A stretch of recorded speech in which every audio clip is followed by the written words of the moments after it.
राजनीति की बातों में चर्चा करने के लिए एक बार फिर से मेरे साथ मौजूद हैं प्रद्युमन जोशीला जी। नमस्कार प्रद्युमन जी। नमस्कार जी, सभी दर्शकों को नमस्कार, राम राम। और आप सबका भी दिल से शुक्रिया।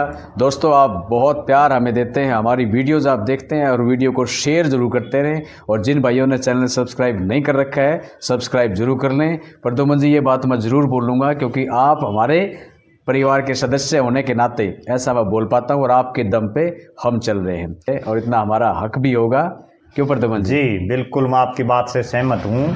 सभी दर्शकों को ज़्यादा से ज़्यादा वीडियो को शेयर करना चाहिए जी। और सब्सक्राइब ज़रूर करना चाहिए जी। और सब्सक्राइब के साथ साथ जो बेल आइकन घंटी का बटन है वो भी ज़रूर दबाना चाहिए। बिल्कुल, जैसा कि मैंने पहले आपको बताया प्रद्युमन जी, क्योंकि जो पत्रकारिता का अनुभव है, हम एक सुलझी हुई पत्रकारिता यहाँ पर कर रहे हैं सोशल मीडिया के माध्यम से। मैंने पत्रकारिता की है, प्रद्युमन ने भी की है। मैंने करीबन 20 साल का जो पत्रकारिता का अनुभव मेरा है वो मैं यहाँ पर शेयर कर रहा हूँ। एक प्लेटफॉर्म चेंज किया है दोस्तों, और इसमें हम वीडियो का मतलब ये है कि मुद्दा कोई भी हो सकता है, वो चर्चा का विषय जरूर होता है और कहीं ना कहीं ज़रूरी भी है। क्यों प्रद्युमन जी? बिल्कुल। तो आज का जो राजनीतिक मुद्दा है उस पर हम चर्चा करने जा रहे हैं जी। जाति से थोड़ा सा उलझा हुआ एक इशू है जी। पीछे विधानसभा सत्र का जो दौर चला था, अभी तो अवकाश चला, लेकिन उसके दौरान देखा गया कि राम कुमार गौतम जो हाल ही में बीजेपी के शहीदों से विधायक हैं, सबसे ज़्यादा मैं कहूँ कि पलटू मार जी, या पार्टी बदलने में माहिर जी, या मैं कहूँ कि जो अपने जो शब्द हैं, गोशे दे जाना, खोपर सारा जीम गया, इस प्रकार के शब्दों से जनता के दिलों में अपनी जगह बनाने में वो कामयाब जरूर रहे हैं। लेकिन सबसे बड़े माफी वीर भी वही हैं जी।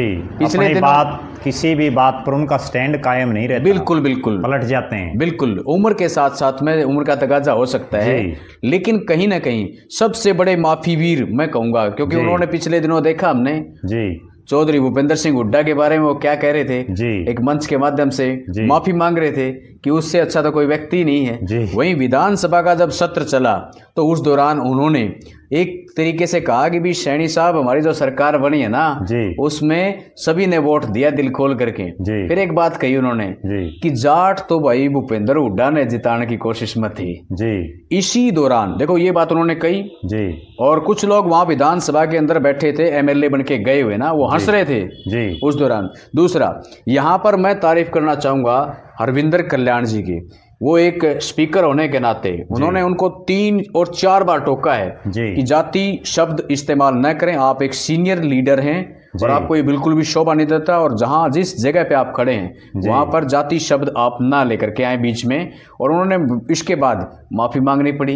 इसलिए मैं कह सकता हूं कि सबसे बड़े माफी वीर। और कुछ भी वो फ्लो में कह जाते हैं, जिसके बाद उनको वो चीजें कहीं ना कहीं पब्लिक के बीच में वो एक इशू बन जाता है और बहुत बड़ा मैसेज ये जाता है जब आप विधानसभा सत्र में, यानी कि ऐसे शब्दों का इस्तेमाल करने के लिए आपको विधानसभा में भेजा गया। बिल्कुल जी प्रद्युमन जी, देखो बिल्कुल सही बात कही आपने।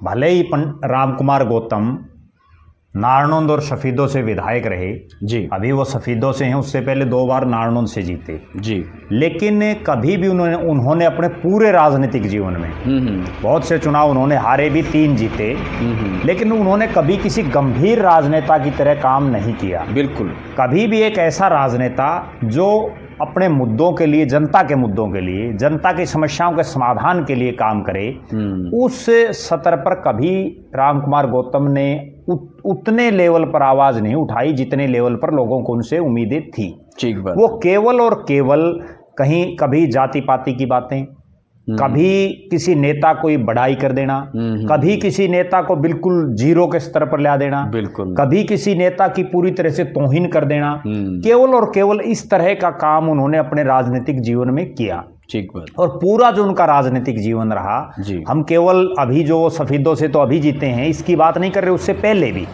उनका पूरा राजनीतिक जीवन केवल सिर्फ इन चुटकुलों पर और केवल जो है हंसी मजाक की बातों पर, इन पर लगभग उनका राजनीतिक जीवन बीता है। हाँ। और उन्होंने अपने इस राजनीतिक जीवन में वो कभी किसी के खास बनकर के नहीं रह सके, क्योंकि किसी के साथ वो कुछ दिन रहे उसके बाद उसके बारे में भी कुछ बोल देते हैं। बिल्कुल बिल्कुल। कभी वो जिस नेता ने उनको जिताने का काम किया उन नेताओं के बारे में कुछ बोल देते हैं, बिल्कुल, जिस जनता ने उनको जिताने का काम किया उनके बारे में कुछ बोल देते हैं। आपने चुनाव प्रचार के दौरान सुना होगा सफीदों में जी कि इनका बीज मरेगा, सफीदों में बीज मरेगा। उसके अलावा उन्होंने एक किसी कहीं वो जनसभा में संबोधित कर रहे थे और उसमें बार बार शर्मा शर्मा इस तरह से लिख रखे थे। अच्छा, भाई वो जो उपस्थित थे उनके नाम थे, तो उन्होंने 3-4 के पढ़ने के बाद फिर उन्होंने इस तरह का एक कटाक्ष किया कि भाई ये सारे शर्मा लिखोगे तो फिर जो रोड़ा माच जाएगा, ठीक है, और दूसरे दिक्कत हो जाएगी।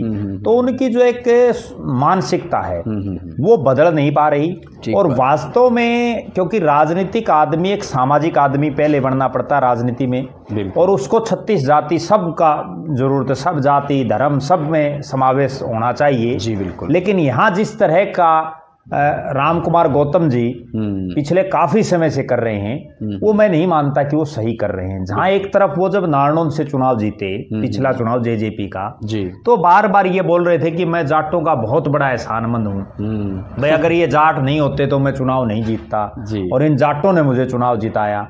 और आज वही प्रदेश की विधानसभा में जहां बात तो ये होनी चाहिए कि सफीदों में विकास के लिए क्या कराना चाहिए, ठीक बात है, नारनौंद में विकास के लिए क्या करवाना चाहिए, उन सब की बजाय जो है बिना काम की बातें और बेफालतू की बातें। आज राम कुमार गौतम जी से विधानसभा में ये कौन पूछ रहा है कि हरियाणा में सरकार कैसे बनी? ठीक बात है, ये तो कोई नहीं पूछ रहा। और क्या जरूरत थी उस चीज की? वहां तो आप ये ना कोई उनसे ये पूछ रहा है कि किस जाति ने उनको वोट दिए, या जाट जो है चौधरी भूपेंद्र सिंह हुड्डा के साथ हैं, किसी ने नहीं पूछा।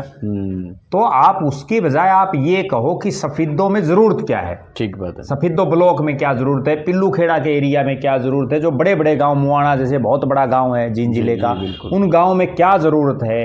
और नारनौंद से चूंकि आप पहले आपने बहुत से चुनाव लड़े हैं और नारनौंद में इस बार विपक्ष का विधायक है, तो इस बार तो दोहरी जिम्मेदारी है राम कुमार गौतम की, और उनको चाहिए तो ये कि नारनौंद में क्या डेवलपमेंट कराएं और वहां क्या करवाएं, जबकि उन सब के बजाय वो दूसरी दुनिया में खोए हुए हैं। और मैं तो उन विधायकों को भी ये कहना चाहूंगा कि जब वो बोल रहे थे और वो हंस रहे थे, उनको भी कम से कम इस चीज पर वो अगर रोकते राम कुमार गौतम को तो ज्यादा उचित रहता। बिल्कुल कि आप यहाँ जाति पाति की बातें करने की बजाय या आप किसने वोट दिया किसने नहीं दिया। आज मैं एक बड़ी गंभीर बात बताऊं, और मैं ये राम कुमार गौतम जी से भी एक बड़ा प्रश्न हम करते हैं इस प्लेटफॉर्म के माध्यम से कि क्या आपको जिन लोगों ने वोट दिया है क्या आप केवल उन्हीं के विधायक हैं? ठीक बात है। सफीदों के अगर आप विधायक हैं तो इसका मतलब ये है कि आप सुभाष देसवाल गांगुली, जसबीर देसवाल, बच्चन सिंह आर्य, जिन्होंने आपके खिलाफ चुनाव लड़ा, उनके भी आप विधायक हैं। ठीक बात है, बिल्कुल। जबकि अगर आप ये मान रहे हैं कि सिर्फ आपको जिन लोगों ने आपको वोट दिया उन्हीं के विधायक है, तो ये निश्चित रूप से प्रजातंत्र तो मैं इसको मानता नहीं।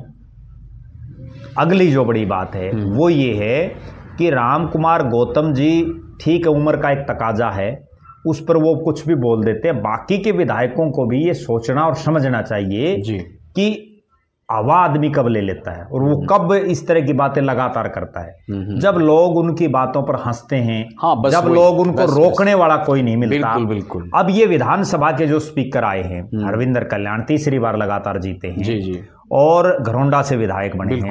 उन्होंने उनको टोका तो उसका इफेक्ट ये हुआ कि उनको माफी मांगनी पड़ी 2 बार। अगर वो स्पीकर साहब उनको नहीं टोकते तो वो तो लगे रहते बेरोक-टोक, लगे रहते, वो एक जुमला बन करके रह जाता। जी बिल्कुल। पिछली बार जो विधानसभा थी, ज्ञानचंद गुप्ता जी जब स्पीकर थे, तब बहुत बार हमने ऐसा देखा है कि वो नहीं टोकते थे और इसी तरह से बोलते रहते थे। बिल्कुल, काफी प्रभावी। परिणाम ये रहा कि 5 साल विधानसभा जो है एक तरह से उसमें कोई सीरियसनेस दिखाई नहीं दी। ठीक बात है। अब के जो स्पीकर हैं, निश्चित रूप से उनकी हम दाद देते हैं कि वो जिस ढंग से ना केवल उन्होंने इनके मामले में, बिल्कुल, बल्कि जब भरत सिंह बेनीवाल जो एलनाबाद के विधायक और अर्जुन चौटाला जो रानिया के विधायक हैं, जी, उनकी भी आपस में जो है खींचतान हो गई थी, तब भी उन्होंने बार बार टोका। तो निश्चित रूप से वो बधाई के पात्र हैं। बिल्कुल ठीक। और जो राम कुमार गौतम जी हैं, उनको अपने जो शब्द हैं उनको बोलने से पहले एक बार सोचना जरूर चाहिए, क्योंकि आज आप कोई 20, 30, 50 साल 30 साल के युवा नहीं हैं कि आपने कुछ भी कह दिया। आप तो 75 साल के आसपास के जो है बुजुर्ग नेता हैं। बिल्कुल। आपसे और तो बहुत से तो लोगों को ये उम्मीदें हैं कि राम कुमार गौतम एक जो है जो 3 बार का विधायक और बहुत 1 दर्जन के आसपास आपने चुनाव लड़ लिए जी, तो आपको सब लोगों ने वोट दिए, 36 बिरादरी के लोगों ने वोट दिए। ये तो है नहीं कि आपको एक कास्ट ने वोट नहीं दिए। जी बिल्कुल। लेकिन आपको इन सब शब्दों पर अपनी जो है लगाम भी लगानी चाहिए और गरिमा का विशेष रूप से ध्यान देना चाहिए। ठीक बात है, बिल्कुल आपने सही कहा कि अपनी गरिमा का वो ख्याल नहीं रख पा रहे हैं कहीं ना कहीं, और इतनी उम्र दराज, क्योंकि बड़ों से ही हम सीखते हैं। बिल्कुल। और एक और बड़ी गंभीर बात है जी कि राम कुमार गौतम जी बड़े दल बदलू नेता हैं। आपने जो माफी वीर कहा, माफी वीर तो वो हैं बिल्कुल, लेकिन दल बदलू वो इतने हैं, और दल बदलू नहीं, वो नेता बदलू भी हैं। अच्छा, वो क्या करते हैं, 2005 में भारतीय जनता पार्टी की टिकट पर वो चुनाव जीते जी। बीजेपी के विधायक होते हुए चौधरी भूपेंद्र सिंह हुड्डा ही प्रशंसा करते थे वो, और ना केवल विधायक बल्कि भारतीय जनता पार्टी विधायक दल के नेता थे वो। 2 ही विधायक बने थे, एक नरेश मलिक हसनगढ़ से जो अब हल्का तोड़ दिया गया है परिसीमन में, ठीक है, और वो नरेश मलिक जी जो है अब एक्सपायर भी हो गए हैं, और दूसरे राम कुमार गौतम। इसके बाद इनको कांग्रेस ने टिकट दे दिया, फिर ये उस कांग्रेस के भी नहीं बन करके रहे। 2014 में इन्होंने निर्दलीय चुनाव लड़ लिया। मतलब जिन चौधरी भूपेंद्र सिंह हुड्डा की खूब बड़ाई करते थे, उसके बाद ये जो है दूसरे पास पलटी मार गई। ठीक बात। फिर 2019 में इन्होंने उन चौधरी देवीलाल के परिवार की पार्टी से चुनाव लड़ा, जिनके ये पूरी जिंदगी जो है राजनीतिक विरोधी रहे, हमेशा विरोध करते और रहे। लगातार ये कहते थे भाई, उनके बारे में पता नहीं तरह तरह की बातें बोलते थे। ठीक बात। और उसके बाद उन्हीं के सहारे पर ये विधानसभा में पहुंचे, वरना तो ये जिंदगी में एक ही बार जीते थे उससे पहले। और फिर ये दुष्यंत जीतते ही दुष्यंत चौटाला को और उनकी पार्टी को पता नहीं क्या क्या कहने लगी। ऐसे ऐसे शब्दों का इन्होंने प्रयोग किया जो सभ्य समाज में बोल भी नहीं सकते। नहीं, सही बात है, बिल्कुल। उसके बाद 2019 से और 24 का जो इनका कार्यकाल रहा, उसमें ये खट्टर साहब की प्रशंसा करते, कभी भूपेंद्र सिंह हुड्डा ही कर देते, भाई का तो कांग्रेस आएगी। फिर खट्टर साहब और हुड्डा साहब की करते करते ये जो है भारतीय जनता पार्टी में आ गई, बीजेपी ने इनको टिकट दे दिया। उसके बाद फिर इन्होंने जीतते ही फिर पलटी मार दी, फिर भूपेंद्र सिंह हुड्डा से माफी मांग ली कि भाई मैं तो आपके बारे में बहुत कुछ कहा जो नहीं कहना था। और एक और बड़ी गजब बात, चौधरी भूपेंद्र सिंह हुड्डा ने भी विधानसभा के सदन में बाकायदा ये कहा कि राम कुमार गौतम तो बार बार फिर माफी भी मांगता फिरता है। भाई ये कह देता है कुछ, उसके बाद फिर माफी मांग लेता है। यानी जो 3 शब्दों का आपने यूज किया कि सबसे बड़ा माफी वीर, सबसे बड़ा पलटू राम, और सबसे बड़ा दल बदलू। क्योंकि बार बार आप नेता बदलते हैं, बार बार पार्टियां बदलते हैं, विश्वास कहां करेगी जनता।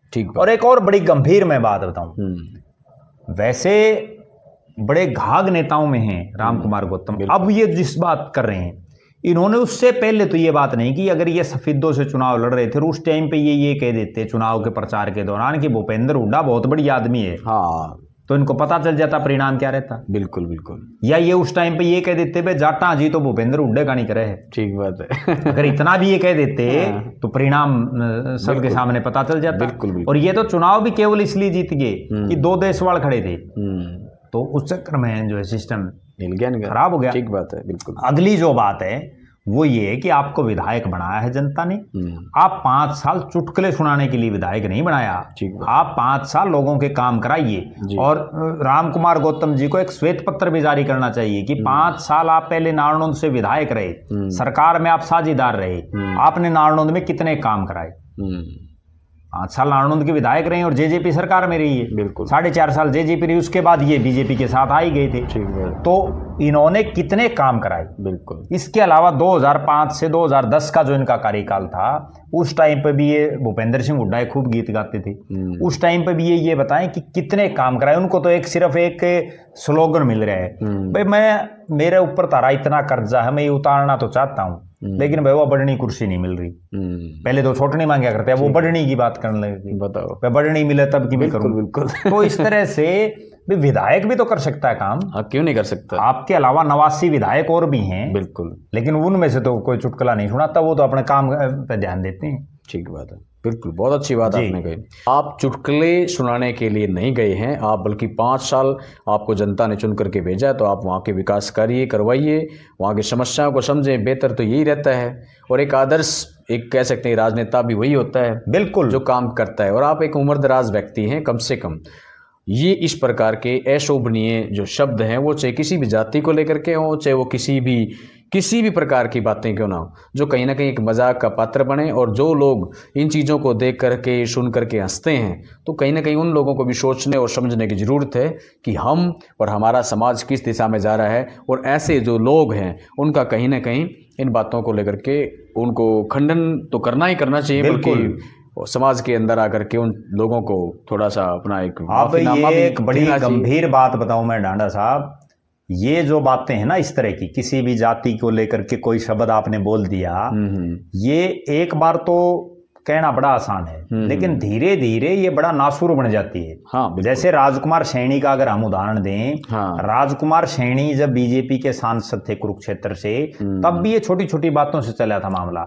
और उसके बाद इतना सिस्टम खराब हो गया प्रदेश में जाति पाति का, और वो एक तरह से जहर बन करके जो है लोगों की नसों में वो चीजें चली गई। बिल्कुल, और जिसका अब तक भी जो है बहुत ज्यादा असर है, सिस्टम समझ में नहीं आया। बिल्कुल बिल्कुल। वरना आज से, या आप ये मान के चलिए कि आज से 15 साल पहले हमें यही नहीं पता था, हमें भी नहीं पता था कि ये फलाना जाति क्या है, या ये कौन सी, जब हम पढ़ते थे कभी किसी ने आपस में ये पूछा है कि भाई ये तू कौन सी जाति का है? ठीक बात है, कोई भी नहीं पूछता। नहीं, बिल्कुल।